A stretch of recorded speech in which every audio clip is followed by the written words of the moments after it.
আজকের ভিডিওটা মেনলি করা হয়েছে আমার একজন শুভাকাঙ্ক্ষীর জন্য।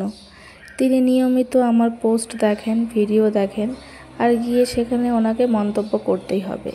তো সেদিন আমি একটা খাবারের ভিডিও পোস্ট করেছিলাম, মানে আমি একটা 5 স্টার হোটেলে খেতে গেছিলাম। তো সেখানে খাবারের দামগুলো ভীষণই বেশি লেগেছে আমার।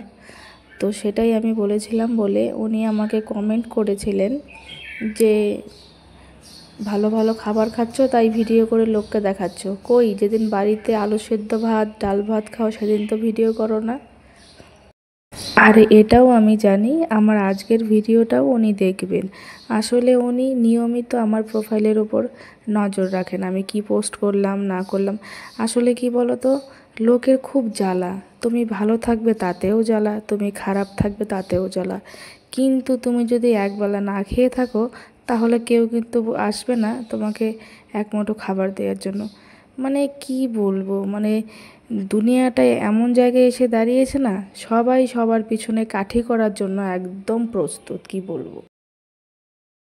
তাই ওনার উদ্দেশ্যে আমার একটাই বক্তব্য যে দাদা দেখুন, আজকালকার দিনে টাকা কম বেশি সবার কাছেই আছে, তাই চাইলেই সবাই রোজ দিন কিন্তু মাটন চিকেন খেতে পারে।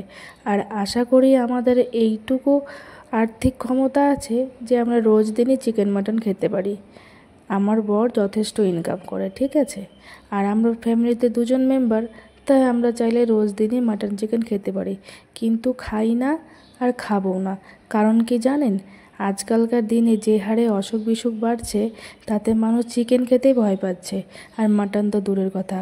আপনার মতো হবে কোনো পাগল লোক যে কিনা রোজ দিন মাটন খেতে চায়। তাই ভাবলাম আজকে পান্তা ভাত খাবার ভিডিওটা শেয়ার করি, যাতে কিনা আপনার মনে একটু শান্তি আসে। যতই হোক আপনি আমার শুভাকাঙ্ক্ষী, এত আপনার মূল্যবান সময় নষ্ট করে আমার ভিডিওতে কমেন্ট করছেন নিয়মিত, তাই আপনার জন্য তো এইটুকু করাই যায়। তাছাড়া আমি এমন কোনো বড়লোক বাড়ির মেয়ে নই যে আমার মুখে ডাল ভাত আলু সেদ্ধ এইসব রুচবে না। আমি ছোটোবেলা থেকে এইসব সাধারণ খাবার খেতেই বেশি পছন্দ করি। আর যত বয়স বাড়বে না তখন আপনি রিচ খাবার খেতে একদমই পছন্দ করবেন না। যেমন ধরুন না, কাউকে যদি বলা হয় যে তোকে 3 বেলাই বিরিয়ানি খেতে হবে, তার কিন্তু অবস্থা খারাপ হয়ে যাবে। অথচ আপনি কিন্তু চাইলে মাসের পর মাস ডাল ভাত নিরামিষ এসব খেয়েই কাটাতে পারবেন, তাতে আপনার মুখে একটু অরুচি আসবে না। তো যাই হোক, সেসব কথা অনেক তো হলো। আজকে আমাদের দুপুরের মেনুতে ছিল পান্তা ভাত, আর তার সাথে ছিল আলু বরবটি ভাজা আর ডালের বড়া। আর আমার জন্য ছিল 8-10টা শুকনো লঙ্কা ভাজা, আর তার সাথে একটা গোটা কাঁচা পেঁয়াজ। আমার কাঁচা পেঁয়াজ খেতে ভীষণ ভালো লাগে। আমাকে যদি কেউ বলে তুই 3 বেলা পান্তা ভাত খাবি, তাতে আমার একটু আপত্তি হবে না। আমি যে কোনো তরকারি দিয়ে পান্তা ভাত খেয়ে নেব। আর এখন কদিন থেকে যা গরম পড়েছে, কালকে রাত থেকেই প্ল্যান করে রেখেছিলাম কালকে দুপুরে কিছু রান্না হবে না, পান্তা ভাত খাবে। তো সেই মতো ও একটুখানি পান্তা খেয়েই অফিস গেছে, আর আমিও এখন একটু পান্তা ভাত খেয়ে নিলাম।